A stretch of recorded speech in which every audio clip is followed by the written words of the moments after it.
Eagles Entertainment. The journey to the draft is driven by AAA. AAA, roadside is their strong side. Make AAA a part of your game day today. AAA, go ahead. With the 25th pick in the NFL Draft, the Philadelphia Eagles select.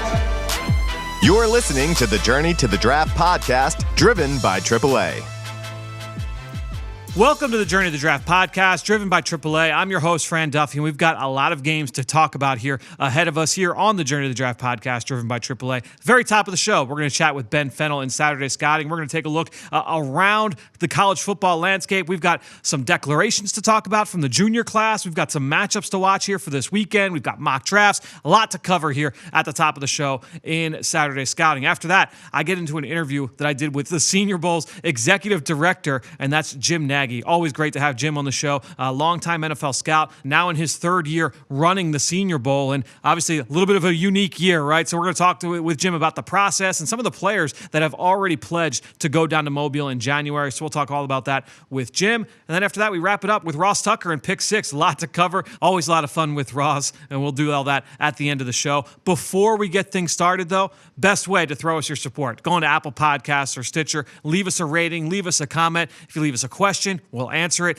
Leave us a mock draft. We'll break it all down. We've done mock drafts over the last couple of weeks from you guys at home. It's been a lot of fun. So send us your mock drafts, and we'll rip it apart and tell you what we like, too. So if you go on to Apple Podcasts, leave us a rating, leave us a comment. We will take care of you from there. All right, let's get this show started. Let's kick things off with Saturday Scouting. It's time for Saturday Scouting.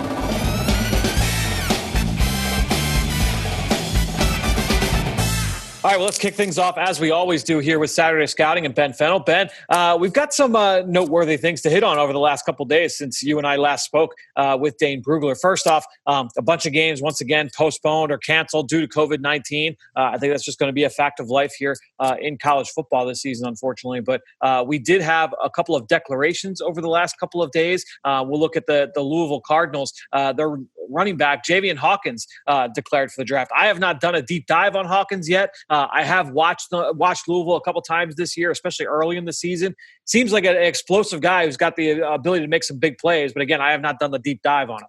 Yeah, I haven't either. I think he's only a junior. Ran for 1,500 yards last year. He's like 5'9", 190, yep. Bit of an undersized satellite back, but he has several explosive home runs. So I think he's got the breakaway speed. He's got some juice, but between the tackles, some shiftiness in the open field. Excited to dive into him.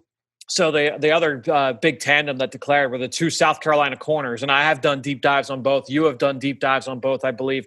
J.C. Horn and Israel Mukuamu. So let's talk about both these guys. J.C. Horn, 6'1", 205. He was one of my favorite corners that I studied over the summer. I thought that he was a definite NFL starter. He is the son of Joe Horn, four-time Pro Bowl wide receiver down there with the Saints. But J.C. Horn, really talented player, really fun player, had a couple of picks a couple of weeks ago, so we spotlighted him. I think he got Dane's game ball that week. And then Mukuamu, 6'4", 205. So really intriguing body type. Had a bunch of picks last year as well. Interested to kind of get your thoughts on the South Carolina duo. Yeah, two interesting junior defensive backs. J.C. Horn, I think, is the third best press corner after Patrick Surtain and Caleb Farley at Virginia Tech. I think he's right in that ballpark there and could squeeze into the back half of round one, very much like the way we saw, C.J. Henderson kind of shoot up last year. He could be right in that ballpark. And Mukuamu, he really got on the map last year with his 3 interceptions and their upset number 1 Georgia. He's a 6'4" and every bit a 6'4" cornerback that's also spent some time at safety. I currently have him in the safety category just based off his size, and he's not the twitchiest guy, obviously being 6'4", 200 pounds.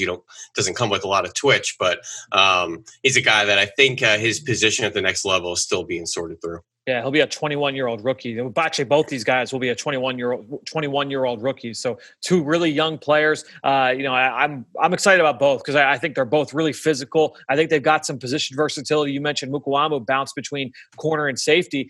J.C. Horn not only lined up at both outside corner spots, but would slide into the slot as well in their sub packages down there in South Carolina. So he's got some positional versatility as well that will intrigue a lot of people, especially in today's NFL. So excited to see both these guys enter the draft, excited to do deeper dives on both of them moving forward. That being said, let's get into some of these matchups. We've got some good ones here this week. I'll let you kick things off. What's your first one-on-one matchup you want to hit on?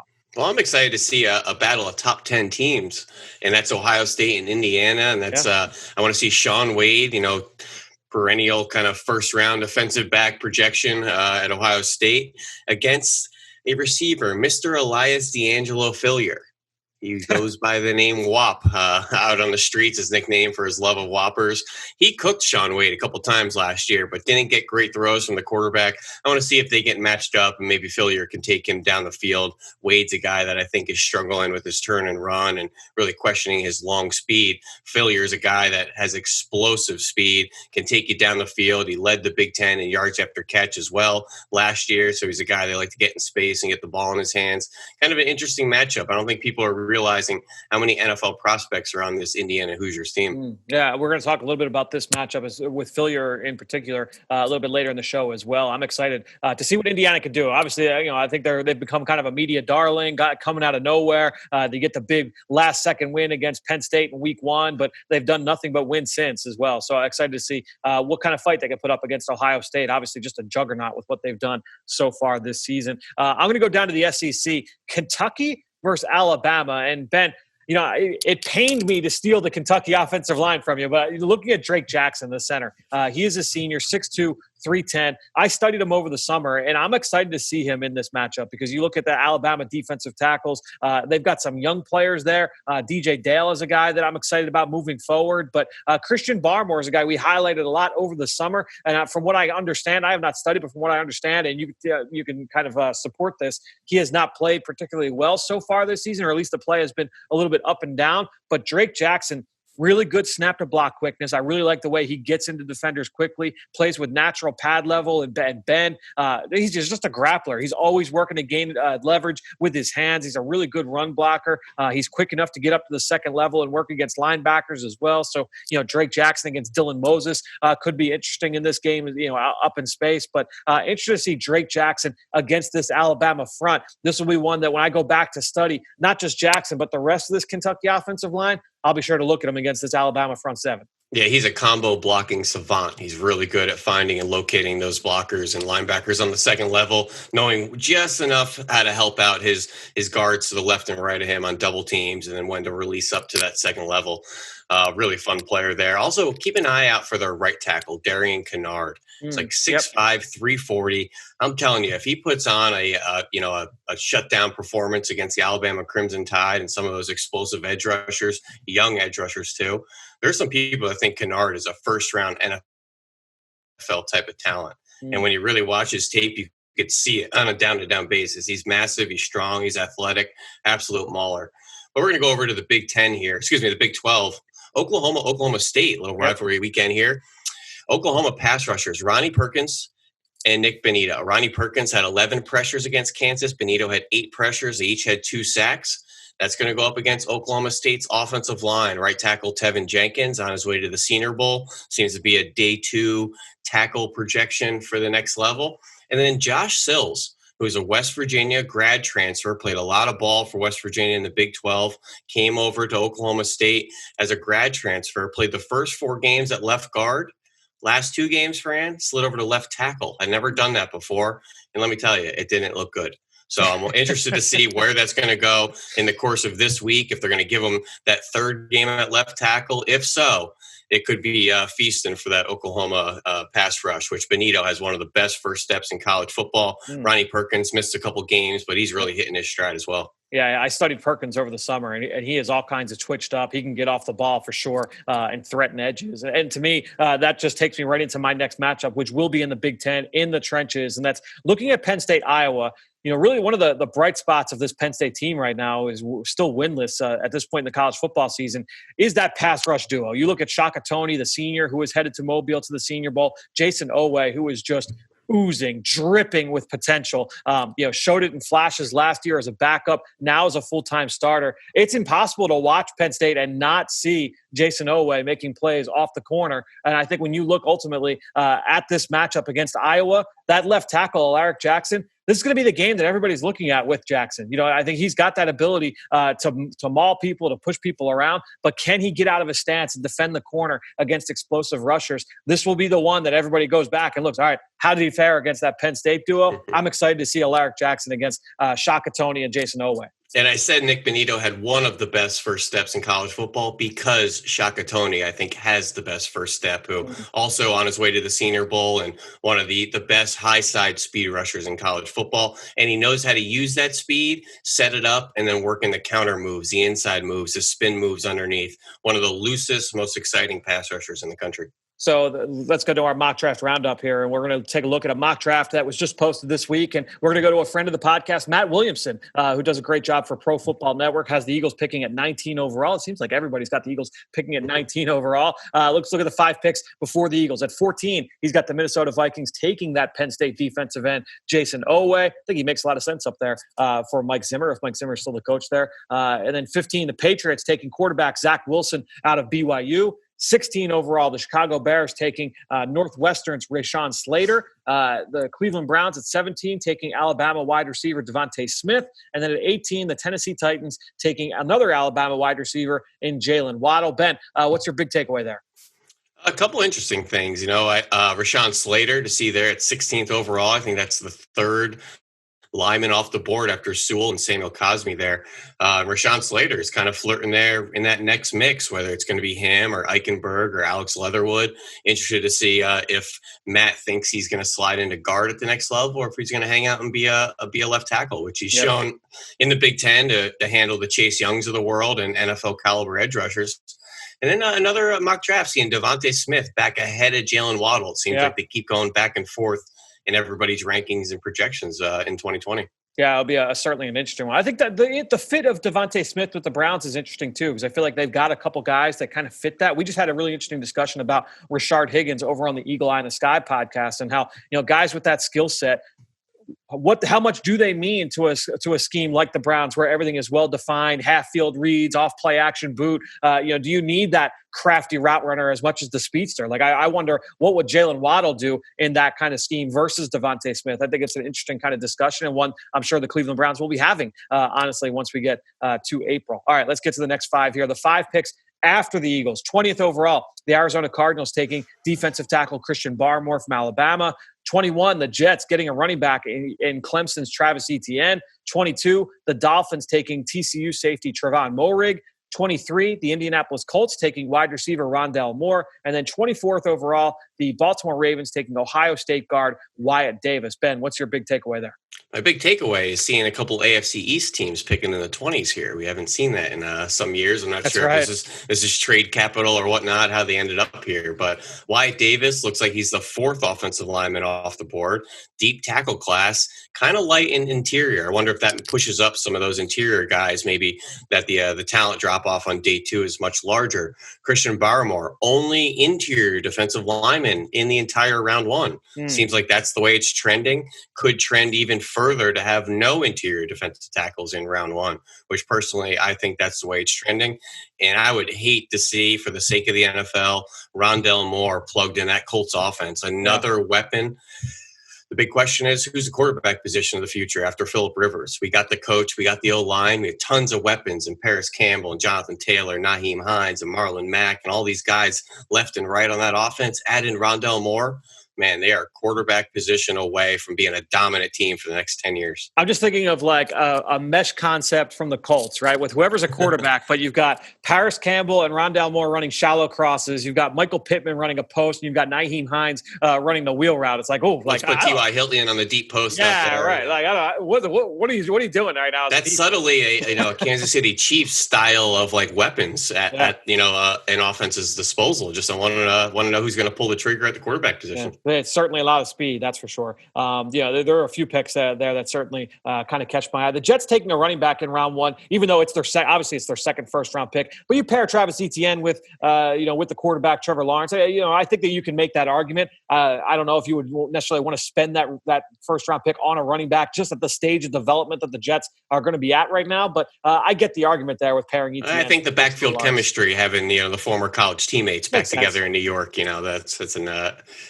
another element to it. No question. All right, let's get to the Eagles pick here. And this is going to be a familiar name because he is the hottest name to the Eagles in pretty much every mock draft. And that's Notre Dame's Jeremiah Owusu-Koromoah.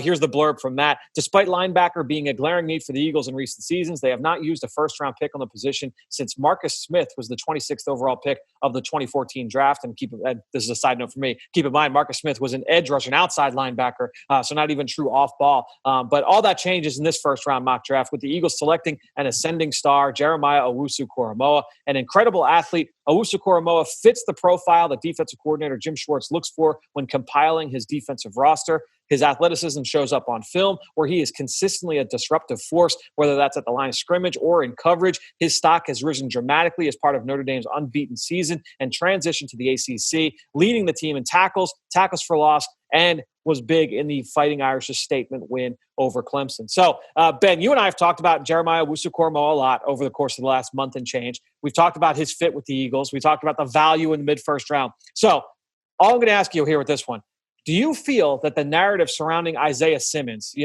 because obviously we're not going to say this is going to impact NFL teams because they're going to make their decision regardless. But do you feel like the narrative surrounding Isaiah Simmons and kind of like the inconsistency and just like the lack thereof of his production in Arizona is going to impact the narrative at all with Jeremiah Owusu-Koromoah? Or do you feel like, hey, like they're going to look at this guy and just kind of project him moving forward? There have been enough guys, Kyle Duggar starting to come into his own in New England, Jeremy Chin making plays down in Carolina, those kind of guys. That's what I was about to say. I was like, some may point to the buyer beware of Isaiah Simmons, but you could look to Jeremy Chin and say, well, maybe that's the style of player we're getting in Owusu-Koromoah. But I see he hasn't listed at linebacker. I think the positional designation is really interesting and undefined still. Interested to see where he's going to line up at things like the combine that really kind of start to solidify where the NFL views and projects you at the next level. I think he's a safety. And when you envision him in this Eagles defense with Jim Schwartz, put him right into that Malcolm Jenkins role, that big safety, most often down in the box, down in the alleys, guarding tight ends, inserting in the run, blitzing, but not a true base linebacker. And I'm not willing to, we talk about this a lot, to put these oversized safety hybrid players as a catch-all as the will linebacker. And we've seen that blow up in the NFL, whether it's 4-4 linebackers, Darren Lee, or other examples around the league. I think there's a spot for what he does in the NFL as that safety position, that hybrid outside linebacker. He's going to play in the alley. He's going to be a blitzer. He's going to be an explosive playmaker in the middle of the defense. And that's okay. That's a safety position, in my opinion. And I think he fits seamlessly into what Malcolm Jenkins did, playing over 1,000 snaps for 6 years for Jim Schwartz. He's certainly got a different body type than Isaiah Simmons, but his body type to Kyle Duggar, I think that it's an easy translation, honestly. It's very, very similar in terms of the way those guys are built. Jeremy Chin, a little bit taller and longer, but Kyle Duggar is built kind of similar too. Chin and Simmons had some length, had some long limbs to him, much more upright. For a fan's perspective, Owusu-Koromoah, much more of almost like a running back body. He's got a big chest, rocked up core. Not that he has short limbs, but he's more of a core body. I think he's a little thicker in the chest and the butt. Yeah, I think that's a good way to kind of paint that visual. Let's get to the last segment here in this part of Saturday Scouting. We're going to go under the hood. The position we're going to pick this week, X receiver. Now, we could talk about receivers in general. I think we've talked about slot receiver in the past, I believe. But we're going to take a look at X receiver. Now, let me just start the conversation off this way, and you tell me if you disagree. Obviously, some teams, every offense is a little bit different, but I feel like in today's NFL, the delineation between X and Z and slot, it's much more blurred than it was 5, 10, 15, certainly 15 years ago. It used to be that everybody, hey, you were the X receiver, you were the Z, you were the slot, that was it. Now, everybody kind of lines up everywhere. It does change from team to team, and the amount that you play at a certain spot will certainly matter. But overall, with what we're looking from the guy that's going to play the majority of snaps at the X receiver position. And Ben, I guess before we start, if you could just quickly, what is the X receiver? Just if you could spell that out for the listeners. Well, the X receiver formationally is the one that lines up opposite of the tight end, opposite of the formational strength of the offense. So when you go X, Y, and Z, the Y is the tight end. The Z is typically the flanker off the ball lined up with the tight end. So that X receiver traditionally is on the line of scrimmage and on the weak side and isolation side of the formation. Now, obviously, the NFL, tons of 2x2 sets, tons of 3x1s. We're moving guys around now. The X isn't the true X. So if you're the X on paper coming off the sideline, it's still a, where can you line up type of assessment. I don't think it's like you were saying before. It's not as cut and dry as it was in the 90s. Exactly. So with that being said, let's now get into the traits that you and I value most at the X receiver spot. What is your number one skill set that you're looking for? Well, because formationally that X receiver is on the line of scrimmage, so that means you're traditionally not being used with any sort of motion or anything like that.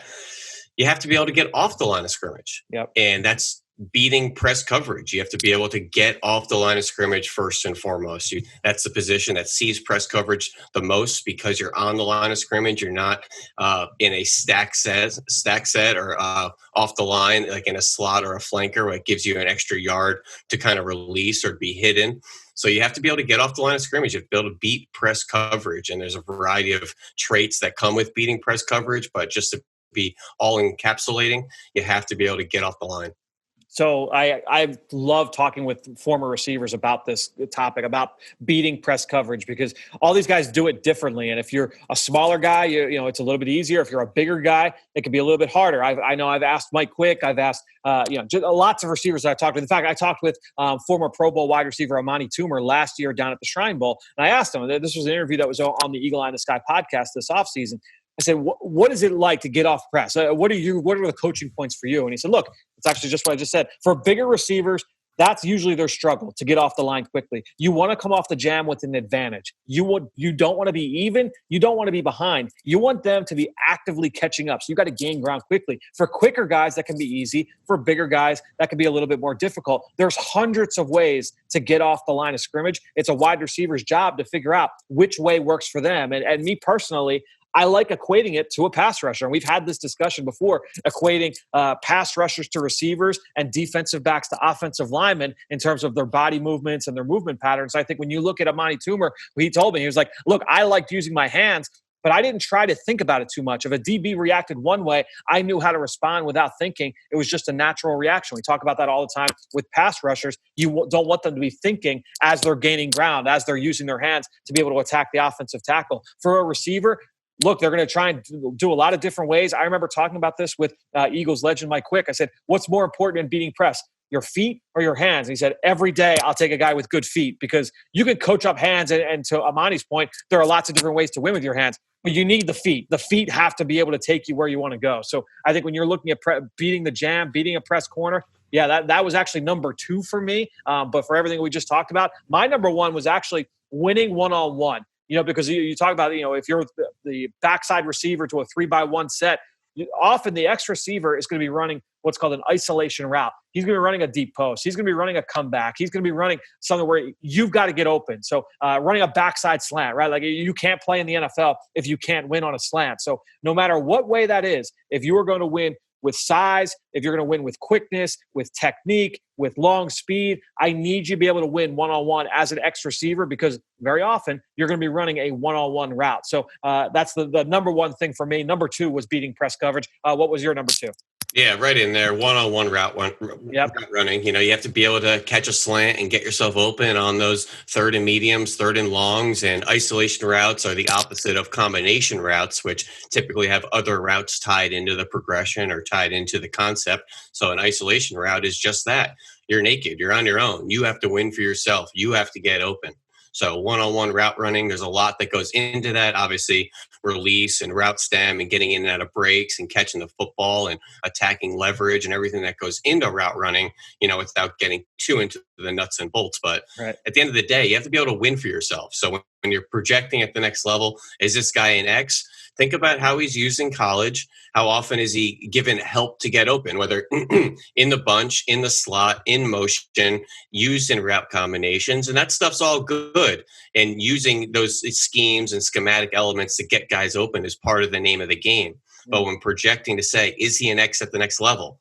How is he used in college? Is he getting himself open on 3rd and 5? Is he catching a red zone fade in a one-on-one situation? Those are your X receivers. So not to say the other guys can't do it. Yep. But when you're projecting and saying, can he do this at the next level? There's certain nuanced skill sets that encompasses. I love that. Yeah, no question about it. So for my third one, to me, it's obviously when you're playing receiver, no matter what position it is, it comes down to catching the football. And we get into the conversation all the time about the difference between hands and ball skills. Drops very often, but not all the time, but very often are an issue with hands. And you can coach that up. You can get a guy in the jugs machine. You can fix hands. But one of the things in that discussion, I remember with Amani Toomer, he said, look, there are two things you can't coach. You can't coach speed and you can't coach ball skills, like the body control, the balance, the ability to play the ball in the air. I remember talking with Michigan offensive coordinator Josh Gaddis a couple of years ago here on the podcast. And, he said a line that I love that stuck with me. A 5'9" receiver with elite ball skills plays like he's over 6 foot. A 6'4" receiver with poor ball skills plays like he's under 6 foot. That just goes to the way that you address the football. And depending on what your skill set is, that those ball skills are going to show up in a number of ways. If you are a speed threat, I need you to be able to track the football. We talk about this. We talked about, with all kind of speed receivers. I need to be able to see you track the ball over the shoulder. That allows you to finish in the area that you're strong, right? If you are a jump ball guy, if you are a big-bodied receiver, I need you to be really good in those situations, addressing the ball in the air, positioning your body, understanding how to keep the defender on your backside hip and go up and attack it at the highest point. Your ability to finish at the catch point, the hands are important, but the ball skills to me are the third most important trait that I'm looking for in that X receiver. What's the third for you? Yeah, that's a great one there. I was obviously thinking about that, but I want ball skills out of every position in the receiver room. Yep. So I was trying to find something more specialized for this X position, this isolation receiver. And my preference is I need size in this position because size typically comes with weight, typically comes with strength, typically comes with length. So that's going to help in every aspect of the receiver position, whether it's the strength to get off the line of scrimmage, the strength and the weight and the size in your route stems, and then just the size of being able to maybe impose a smaller cornerback, use your back and your size as a shield. It helps with catch radius and the ability to maybe complete an off-target throw from the quarterback. When you have these small receivers that are in the X position that are maybe a little bit smaller, twitchy, fast, you have to remember they're just physically smaller. Physically, the radius is smaller. I know they can get themselves open better than the larger receivers. Obviously, in kinesiology and physiology, the bigger guys aren't going to be as twitchy and be able to get open as much as the smaller guys. But I just like the size in my X receiver. So the weight, the strength, the radius, the length, I think that all kind of helps with what I'm asking him to do. I think that's actually the way that you phrased that last part is actually a perfect way for me to segue into what I feel separates the elite from the good at this position. And I think all right, who are the best X receivers in the NFL? And obviously, your mind immediately goes to Julio Jones. You look at DeAndre Hopkins, Mike Evans, Allen Robinson, Adam Thielen. I would throw in there. You and I are big fans of Adam Thielen and his skill set. To me, it's the big-bodied guys that don't move like big-bodied guys. No one thinks of Allen Robinson as a big-bodied receiver, right? No one really thinks of Adam Thielen as a big-bodied receiver because of the way they get in and out of breaks. Julio Jones, the way that he can get out of whether it's a speed cut, a deep dig, the way that he gets in and out is just so jaw-dropping. And Hopkins isn't quite that, but he's so good that he kind of makes up for it in some other ways. But Mike Evans moving the way that he does at 6'4", 215 or 217, whatever he is, that's crazy stuff. That's what makes DK Metcalf so impressive, right? Is that he's an alien in the way that he moves. And that's to me what separates the elite from the good at the X spot is just how, you just said the size. It's the guys that are so big, but then match that with the athleticism, the technique, and the hand, the ability to finish. It's almost like going back to what we talked about, what makes the elite interior defense, the three techniques. It's the guys that could win with power, with quickness and technique.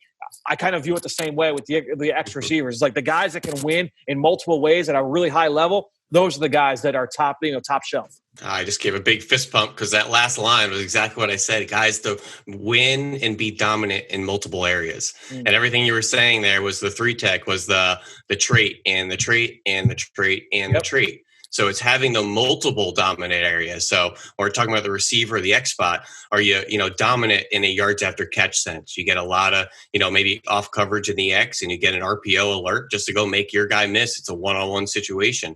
The vertical element to be able to get off the line, hit top speed, know how to track and stack and all those vertical nuances, the hands, the catch point, contested catch situations, the blocking. Fran, how much 22 personnel do you see around the NFL? What does that mean? One receiver on the field. Where have we seen in the NFL that receiver sometimes is just your best blocker out there? Yep. So having all those different dominant areas to get yourself on the field and to be able to win in a variety of areas, I think is obviously what separates the good, the average from those elite playmakers, like you said, whether it's, the Julios and the Hops and the Devontae Adams of the world and Odell Beckhams. And I just want to talk about some case studies for a second, because this is such an interesting conversation just to have at the bar, with your buddy and a beer. And, just thinking back when you're saying there's good players, but you're not an X receiver. And I love talking about where that puts people in the draft, and whether it's DJ Moore coming out of Maryland. A lot of people didn't see him as an X receiver. Does that mean he's not a first round pick? Or Deebo Samuel. He's not an X receiver. He's not used like an X receiver. He is one of the best receivers in the NFL, but he's not an X, and you shouldn't use him like an X. Or you go back to Tavon Austin, first round pick. He was used like an X and misused for the early part of his career, and essentially wasn't put in a position to be successful. And there's so many different kind of ways to view this style of receiver, and how you project them and where that draft capital gets allocated. And I just think it's a really kind of nuanced discussion. Those are the kind of discussions I love having here on the show. My last question for you is this. Who are the guys that we've seen so far in this class that best represent what we're talking about here with the skill set to be a real X receiver? Well, I immediately go to situations. It's 3rd and 5. You're in the isolation spot. I need you to win on a slant for me. So that's, the guys I trust to go do that. Jamar Chases of the world, 100%. Rashad Bateman's of the world. I'm starting to think, can I put some of these twitchy slot receivers in this situation, whether it's a Shi Smith or an Elijah Moore, Kadarius Toney as some of the twitchiest in-breakers in the class. But this goes right back to the conversation I was just talking about. DJ Moore, Deebo Samuel, Tavon Austin, those types of bodies. Are you going to ask him to win in an isolation sense on 3rd and 5 outside the numbers against big 6'1" press corners? And that's when you really have to think about, is he an X receiver? Is he a slot receiver? He's just a gadget guy. So the Jamar Chases, the Batemans of the world are probably the ones I'm putting in that spot first and foremost. The other guy, because Rashad Bateman is the guy that gives me the most juice, in terms of obviously Jamar Chase, but in terms of that next group for that spot, I love Rashad Bateman. The other guy that I just feel like can be in that discussion, and I'm still kind of going back and forth of whether or not he's a big slot or whether he can be the X, is Sage Surratt from Wake Forest. The more I watch him, I'm like, man, all right, he's got the ability to fight through the jam. He doesn't lose his landmark. He doesn't get stuck at the line of scrimmage. I think he's really efficient early in the down, and he understands how to attack leverage both inside and outside. So I'm like, all right, he's a smart player, and he's a big body kid. He's 6'3", 215, and I think he plays even bigger than that. He's just not super twitchy, super explosive, kind of a one-speed guy, not a ton of snap out of breaks, but he's great at the catch point, and he's really efficient pre-catch. So Sage Surratt is the other guy that I'm I think he could play X at some point. I'm excited to actually dive even deeper into his film from last year and really kind of come to that conclusion. But I liked what I saw from Sage Surratt last year. So he's another guy. I wrote down Jordy Nelson. Now, Jordy had the track speed. Sage has the basketball background, both elite athletes away from the football field. But Jordy, in the same sense, I think his speed was a little bit more deceptive on the field. He really hit that extra gear once he got into the kind of 2nd and 3rd level. Surratt, too, but a guy that's smart, really good in contested catches. He led the ACC last year with catches for first down. So he was a guy that Jamie Newman looked to on 3rd down, and he produced quite a bit for him. No question. Well, Ben, this was a fun discussion, man. Thanks once again for jumping on. We'll talk to you early next week with Dane Brugler. It's time for Mr. Relevant.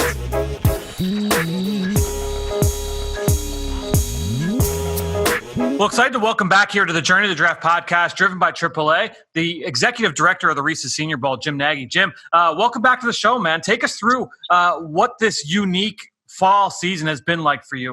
Last time you were on a couple months ago, we talked about how different it was going to be with everything going on with COVID-19. Let's do a little bit of a check-in. What's it been like now for you and your staff over these last couple of months? Yeah, good to be back on, Fran. It's been different for sure. And the biggest difference would be that we're not out at as many games this year. There's just not the value in it if we're not down on the field. That's really, as you know, from following us on social media, we like to be at the games and take those pre-game videos of the players and really helps us connect with those guys from like a recruiting aspect. Let them know we're interested in them, and then just talk to our coaching friends, get some information from them on the field, and also our guys around the NFL, and talk to different scouts and kind of pick their brains on things they're seeing. So, I guess the biggest difference is we're just not out at as many games, but it has afforded us the opportunity to be back in the office more and watch even more tape. Last question I've got for you about just the process before we talk about some of these players is, with COVID-19 affecting so many college football seasons, a lot of teams not even able to play. What's that been like for you in terms of, I know you're talking with people all around the NFL and, they're giving their input on the players that they would like to see in Mobile.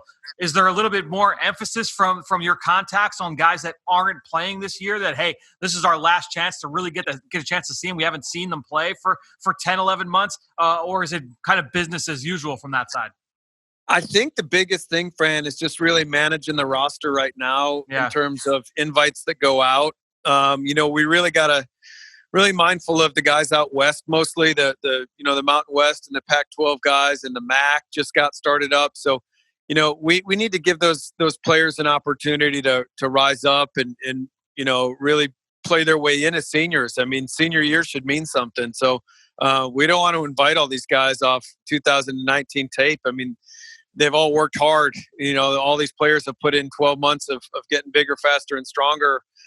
So those guys that are getting canceled out in the Pac-12 and you never know when they're going to play. Those guys need a chance. So just want to make sure we're not over-inviting right now and letting this season play itself out and give all those players out there an opportunity. That makes sense. Let's get into some of these players now and talk about some of the guys that have already accepted invites. This is a league we cite all the time here on this show and on other podcasts, the Eagle Eye in the Sky podcast, the NFL, a league of big plays. Is there a guy on offense that's heading to Mobile already that you think is just a big play waiting to happen at any position offensively? There's a bunch. I would say Kadarius Toney would be the biggest one yet. Kadarius hasn't officially accepted his invite yet. So we're kind of waiting on that one. He's a Mobile guy. I've been watching Kadarius play since his freshman year in high school, at Blunt High School here in Mobile. But of the guys that have accepted, I would say Tylan Wallace at Oklahoma State, in terms of, not only can Tylan make big plays on the ball, like you talk about big plays going up in 50-50 situations, but he's also a big run after catch guy. So he's really an interesting prospect in the sense that, if you just go off what the school lists him at, those listed measurables, we don't have anything verified yet, but they list him at 6 foot 185. He plays bigger than that. He plays faster than whatever people think he's probably going to run too. He's just one of those guys. He's just a really good football player.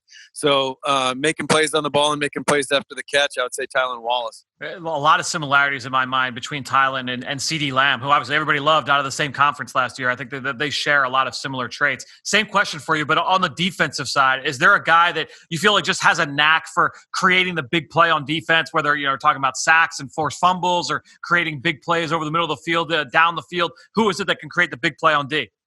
I would say Richie Grant, the safety from UCF. You don't see a lot of his name out there a lot right now, but I think by the time we get out of Senior Bowl week and the closer we get to April, you're going to be hearing it a lot. He's a really versatile safety. You can play him on the post, and he can make a lot of plays there in the back end. He's got range. He's got really good ball skills.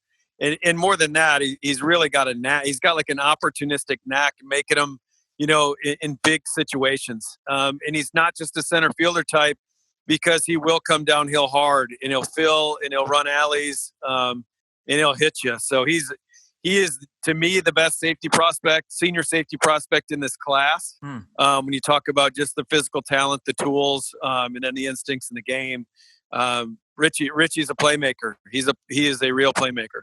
Yeah, we talked about him earlier this week, and this guy, he will come down and smack you for sure. He's one of the hardest hitters in this secondary group. We talked a couple months ago when you came on about the quarterbacks, and I remember specifically talking to you about Texas's Sam Ellinger and Florida's Kyle Trask. Both those guys now committed, headed to Mobile. I know you're excited to see both of them.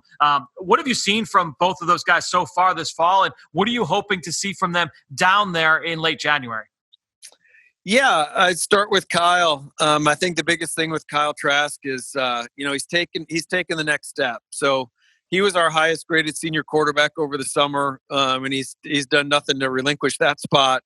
He did a lot of great things that last year as a first year starting since his 10th grade year in high school, just from a toughness and a poise perspective, feel for the pocket, just really an instinctive player.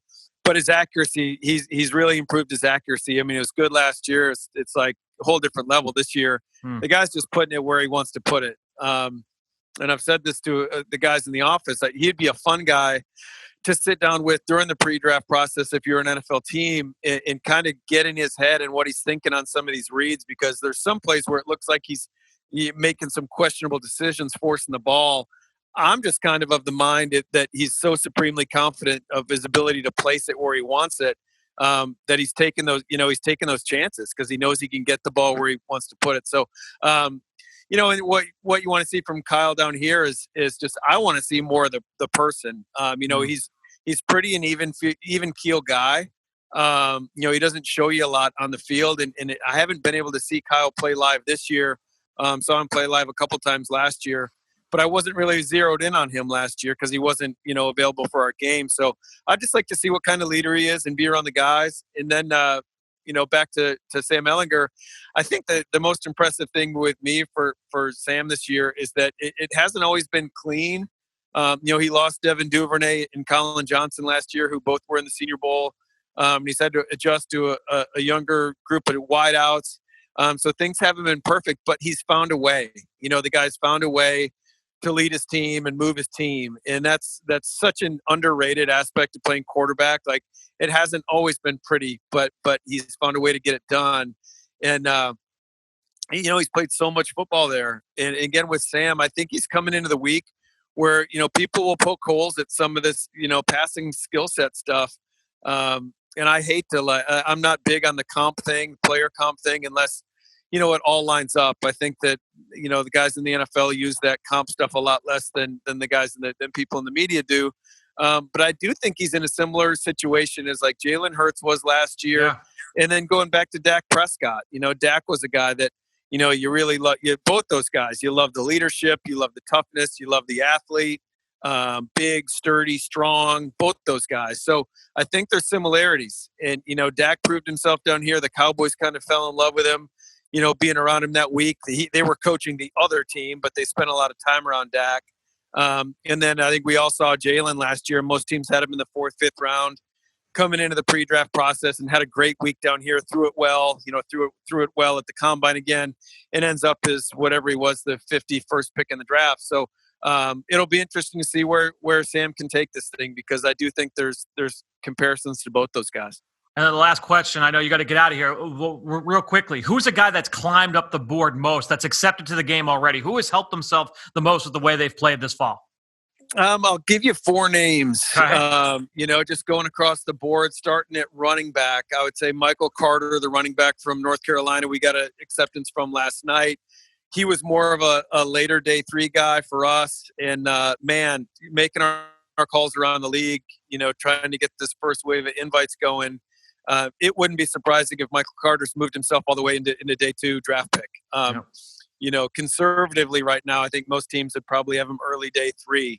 So he's done a great job. UNC's done a really nice job featuring him in both the run and the pass games. Royce Newman on the offensive line from Ole Miss, who's playing right tackle for Lane Kiffin right now, but probably projects more as a guard, but really versatile, really smart.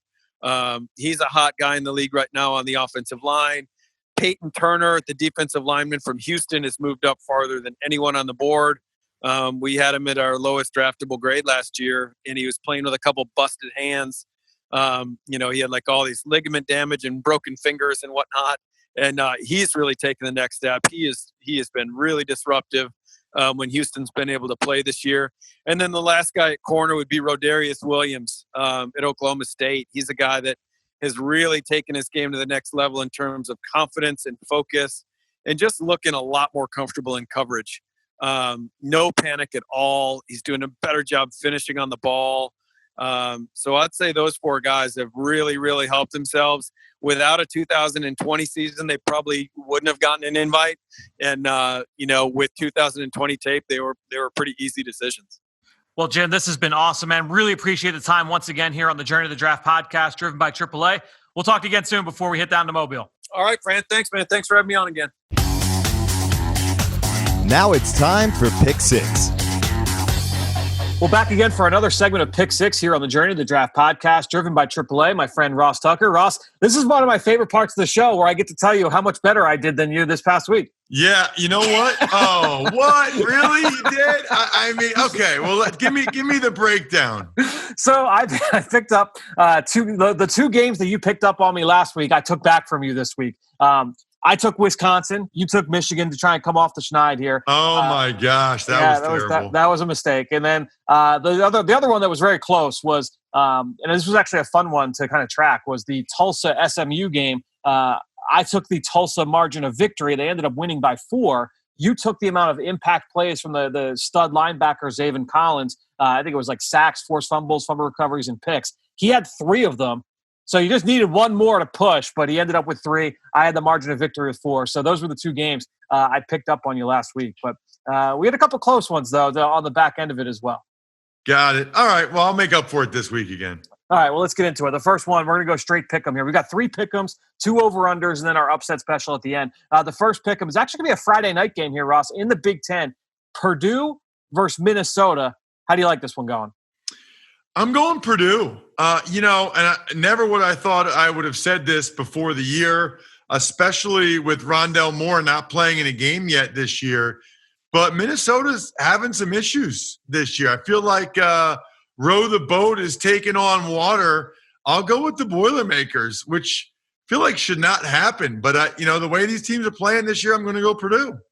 Yeah, I thought about going with Minnesota with the same reason that you went with Purdue with Michigan last week, where it's like, all right, like they're due, they're gonna bounce back from this. But to me, I look at Purdue and I'm like, all right, well, they're a half game away from being undefeated right now. Even though they haven't had Rondell Moore, David Bell, who's the true sophomore, 6'2", 210 pounds, he was the Big Ten Offensive Freshman of the Year last year. I mean, he's lighting it up. They're getting pretty good quarterback play. I think when you look at overall this Purdue offense, they're holding up their end of the bargain. They're getting plays defensively. Minnesota just has not been able to put it together right now. I mean, you just watch PJ Fleck after the game the other night, and I mean, you just like everything went wrong. Like they couldn't run the ball, turnovers, penalties were terrible. They just haven't been able to get Rashad Bateman going. So it's been tough sledding for the Gophers. So I will side with you here, and I will go with Purdue. Let's go to the next one here in the SEC. LSU versus Arkansas. Who do you like in this one? I'm going to go with the Hogs. There's a couple different reasons why. Reason number 1 is the long layoff for LSU. I mean, that is less than ideal. We've seen other teams struggle with it. I think, frankly, it's one of the reasons why Army struggled with Tulane. They hadn't played in 3 weeks because Air Force had canceled their game after the bye. I just don't think that that's healthy or natural or good for teams. So LSU has the long layoff, number 1. And then number 2, you're talking about an Arkansas team that just got hammered by Florida. I think they bounce back from that. I think Arkansas gets it done. Arkansas has been like my darling this year in the SEC. I've picked them a couple times. I think I picked them for a couple of upset specials. I've picked them against you in some pick'ems this year. They've had some close calls. Their record should be better than it is. But I'm going to go the other way. I'm going to go LSU here, and I feel like this is a little bit of a bounce back game for LSU, even though they haven't played in a couple of weeks. Look, they've had obviously a huge scandal on campus with what has gone on in the athletic department down there over the last few years, and that's a whole separate issue. But obviously, I think when you look at Ed Orgeron, he'll have this group ready to play. I think that there's going to be a little bit extra motivation, a little bit extra juice from that locker room. It's a young team, an unproven team. But I think you look at guys like Terrace Marshall, one of the better game breakers in the SEC. I like him in this matchup to have a big day. So I'll take the Bayou Bengals here to kind of get a bounce back, and I'll go separate from you on this one. Third pick'em. This is a fun one in the AAC. Cincinnati, who has been, they're a top 10 team at this point under Luke Fickell, versus the other AAC team that has always been in the national spotlight over the last half decade, and that's UCF, the Golden Knights, having a little bit of a down year, but this should be a close one here between the Bearcats and the Knights. It should be. I did 2 UCF games last year. They are as fast as anybody in college football in terms of how quickly they snap the football. But this Cincinnati team's on a mission, dude. I mean, this Cincinnati team is legit. I think they are one of the 5 or 6 best teams in the country. I really do. I think that they should be in the college football playoff, and I think they'll prove it yet again against UCF. I think they win by double digits. You think Luke Fickell is Big Ten next year? You think he's somewhere not in Cincinnati a year from now?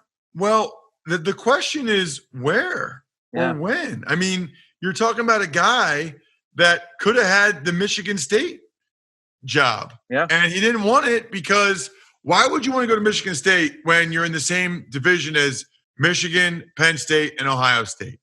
You're never going to get the same recruits that those other 3 get. So I don't know, man. I mean, I'm sure he'll take a job at some point, but it's going to have to be one where it's realistic to be a consistent winner. If he didn't like Michigan State, which ones is he going to like? No, it's a valid point. I think he's being very picky about it because you don't want to just jump up as fast as possible. I think, following like the tree of like what Brian Kelly did, kind of jumping from place to place, but calculated. I think that's interesting there with Luke Fickell, look, his interim year as that Ohio State head coach, he goes undefeated. It obviously gets unseated by Urban Meyer because Urban Meyer is Urban Meyer. But it'll be very interesting to follow him moving forward. Let's get to the next one here in our first over-under. 45.5 receiving yards for Indiana's Wyatt Davis. Now, he is going up against Ohio State. Speaking of Ohio State, the number 2 team in the country. What do you think here? Indiana going up against the Buckeyes. And Wyatt Davis, 45.5 receiving yards over-under. Yeah, I'm going to go over. I do think this is a high-scoring game. I do think that Ohio State wins the game by a couple scores, which means Indiana will be playing catch-up. Indiana will be throwing the football, and I think Wap ends up getting it. Even if it has to be garbage time, I think he gets it. So I'm going to go the under here, and the reason why is that while Filer has been a really productive player for them over the course of the last couple of years, they've got a senior this year in Tai Frafoggle who is absolutely ripping it up. He had like 200 yards in the first half last week against Michigan State. I just look at this kid and I say, all right, like he is getting so much of the big-time yardage. If they're going to be throwing it all over the yard trying to keep pace with Ohio State, I got to think the senior is going to be a big part of that. So I will take the under here in the Indiana-Ohio State game. Let's go to the next one here. This was an interesting one going out west. 99.5 all-purpose yards, so rushing and receiving, for UCLA running back Demetric Felton against Oregon. What do you like here in this one? I'm going to go under. And I'm going to go under because this isn't Cal anymore. Our buddy Chip Kelly comes out and says, yeah, we ran the no huddle and kept running it in the second half because I knew that the D linemen would be out of shape because they were laid off for a couple weeks. That's not happening with Oregon, not with their depth. Oregon's going to win the game. Oregon's going to have the lead. So UCLA is going to be trying to come from behind, and Felton's not going to get there. I know you know this already, but like Kayvon Thibodeau from Oregon, dude, he is an absolute freak show. Like the Eagles are getting ready to play Myles Garrett. Like Thibodeau is like that kind of, like he's like freaky kind of player on that defensive line for Oregon. I'm going to take the over here, though, with Felton, especially just because of the receiving aspect of it. You imagine Thibodeau getting after the quarterback. They've got to find ways to get the ball out fast. Felton there in the flat and Felton over the middle with some of those Texas routes, wheel routes on those mesh plays in that UCLA offense. I'll take Felton here with the over in this game. But I kind of what you were thinking with Wyatt Davis, I kind of feel like a lot of that will come in garbage time through the air. So I like Demetric Felton on the over against the Ducks. Last one, let's go with our upset special here. Pick one big upset to win here this weekend. You're going to love this one. Maybe you don't, I don't know. But I am going with the Rutgers Scarlet Knights to beat the Michigan Wolverines. It will be absolute rock bottom for Michigan, and this will end up being Jim Harbaugh's last year as head coach of the Wolverines if they lose this football game. Last year or last game? Last year. Right, they wouldn't fire him after the game, but last year. I would agree with you that would be rock bottom. And interesting that you go from picking Michigan last week now picking them to lose to Rutgers. That's quite the turnaround. This is a spite pick. It's a spite pick by me. So I'm going to go down to the SEC. Tennessee and Auburn. I like the Volunteers here. Tennessee, they've lost 3 straight. They were one of the hottest teams to close college football last year. I think they won 6 straight to end the season down there in the SEC. They won their bowl game as well.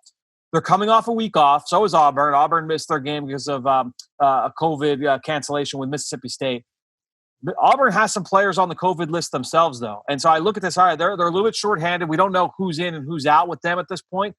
But I'm going to kind of bank on the Tennessee bounce back here and see if they can kind of get things going. They've had some tough losses over the last month. We'll see if the Vols can get things going here. They've got some playmakers on defense, really at all 3 levels. I mean, that defense, when you look at some of the guys that they've got on that unit, again, at all 3 levels, I think when you look at Jeremy Pruitt and what he's been able to do in terms of his developing of that group, they've got guys I know that the Senior Bowl is taking a look at. I know that, the people are going to be buzzing about this guy, DeAndre Johnson. When I've watched them on film, he is buzzed every single time. I'm like, oh, there goes Johnson again. There goes Johnson again. There goes Johnson again. He's fast off the ball. He is disruptive. He is the pass rusher off the edge. So keep an eye on Tennessee's DeAndre Johnson to get after Bo Nix and disrupt that passing game. So I'll take the Vols here in the upset. Ross, I'm 5 games up on you. We'll see if you can gain a little ground on us here this week here in college football. Yeah, I need it. I mean, you study it more than I do, so you should have the lead on me, but I still think I can make a comeback. You've seen all these guys since they were like in middle school. I don't want to hear it. Well, hope you guys enjoyed this week's episode here on the Journey to the Draft podcast, driven by AAA. Great stuff from Ross Tucker, from Jim Nagy, and, of course, from Ben Fennell. Ben will be back early next week with Dane. We'll be talking about everything we saw here this weekend in college football. We've got a bunch more Senior Bowl announcements that we'll go through. I'm sure there will be at least a dozen more from the time I'm even recording this up through late Monday. So we'll cover all of that next week right here on the Journey to the Draft podcast, driven by AAA.